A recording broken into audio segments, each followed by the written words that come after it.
রাজধানী সহ দেশের বিভিন্ন স্থানে ভূমিকম্প অনুভূত হয়েছে। রোববার বিকেল ৫টা ১১ ভূমিকম্পটি অনুভূত হয়। কম্পন অনুভূত হয়েছে ভারত, মিয়ানমার, নেপাল ও ভুটানেও।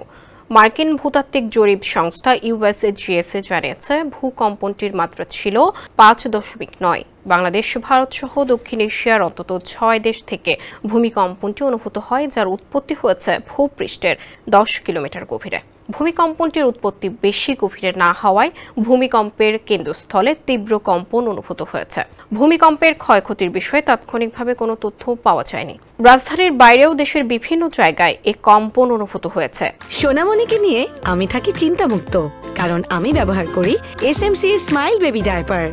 জানা যায় ভূমিকম্পের উৎপত্তি স্থল ছিল সিলেট থেকে ১৩১ কিলোমিটার দূরে ভুটানের কাছাকাছি অঞ্চলের আসামের উদালগুড়ি এলাকা থেকে ১৫ কিলোমিটার পূর্বে।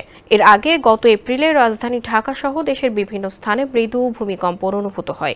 কয়েক সেকেন্ড স্থায়ী এই ভূমিকম্পে কোনো হতাহতের খবর পাওয়া যায়নি।